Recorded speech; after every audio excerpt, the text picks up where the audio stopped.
Sejam bem-vindos ao Guia Definitivo de Análise de Ações. No vídeo de hoje a gente vai falar sobre 3 pontos essenciais ao analisar em uma ação antes de fato investir nela. Se esses 3 pontos fizerem o check ali, podem ter certeza, essa ação está no caminho certo para levar vocês à liberdade financeira. Eu sou Rodrigo, economista e analista de investimentos da DIM. Bora lá para o vídeo de hoje. Vamos começar pelo ponto inicial e fundamental para qualquer análise de ações, que é o setor de atuação da empresa. Afinal, não é obrigatório a gente, como investidor, diversificar em todos os setores. A gente pode entender que existem setores que fazem sentido para nós e setores que não fazem sentido, e tá tudo bem. Afinal, existem setores mais seguros, como de energia elétrica, saneamento e bancário, por exemplo, e também setores mais arriscados, como de locação de veículos, turismo e commodities. Alguns riscos são estruturais e inerentes ao setor. Então, por exemplo, no setor de saneamento, o risco que é estrutural e inerente ao setor é o de desabastecimento. Então, em momentos de estiagem, quando não tem muita chuva,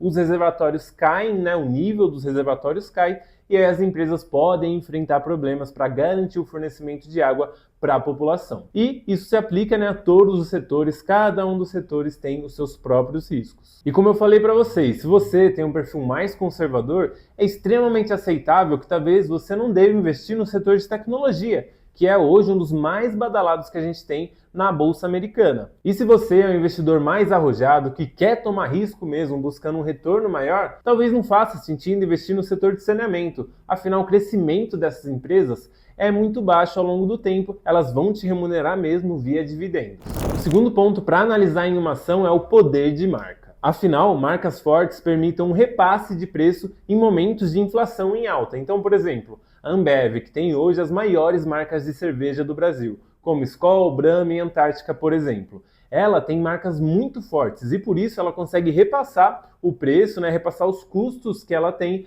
para a população sem ter grandes perdas aí no volume vendido. E querendo ou não, os consumidores tendem a se manter fiéis às marcas que eles já conhecem, mesmo com aumentos de preços. Então, você aí sabe, você tem sua marca preferida para bebida, para sabão em pó, para comida também. E aí, se você tem uma marca conhecida, que você já é fiel e vê ali um aumento de preços, pode ser que, provavelmente, você continue comprando essa marca, afinal ela já conquistou a sua confiança, e isso é muito difícil. Sendo assim, empresas que têm marcas fortes passam melhor por períodos de crise, afinal elas têm uma resiliência maior e conseguem manter ali a sua receita quase que estável ou com quedas menores em relação ao restante das empresas. Eu coloco um adendo aqui. Não é necessário que uma empresa tenha uma marca forte para ela ser uma boa empresa, mas esse aqui, o poder de marca, é um item que, se a empresa tiver, ela vai estar muito bem, vai estar à frente dos seus concorrentes. E o terceiro ponto que eu trouxe de análise para vocês é o histórico de lucro.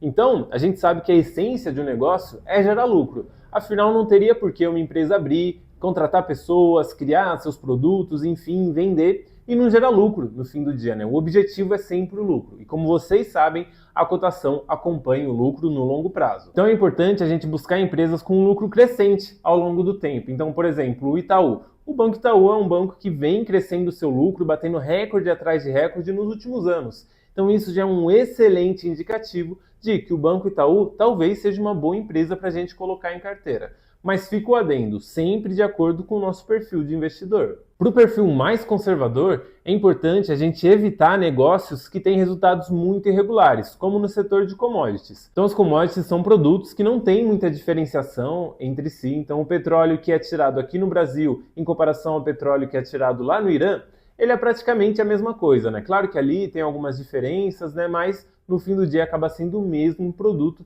E aí essas empresas que trabalham com commodities não controlam o preço dos seus produtos. E por isso os seus resultados são bem irregulares. Afinal, pegando esse exemplo, quando o petróleo está em alta, as empresas de petróleo lucram mais, afinal a receita delas aumenta e o lucro também. E quando o petróleo está em baixa, as empresas de petróleo têm que apertar os cintos ali e o lucro, consequentemente, cai também. E para a gente analisar o histórico de lucro, eu não estou falando aqui de 1, 2 ou 3 anos, eu estou falando de no mínimo uma década para a gente de fato analisar ali e entender se os lucros estão crescendo ou tem soluços ali no meio do caminho. E é importante a gente entender que em períodos de crise é normal que os lucros lateralizem ou até caiam um pouco. Então, além de analisar o crescimento do lucro ao longo dos anos, a gente tem que entender o que aconteceu em cada um daqueles anos para entender se interferiu muito no resultado ou não. E é importante a gente evitar a todo custo empresas que não têm um histórico de lucro, ou seja, empresas que somam prejuízo atrás de prejuízo,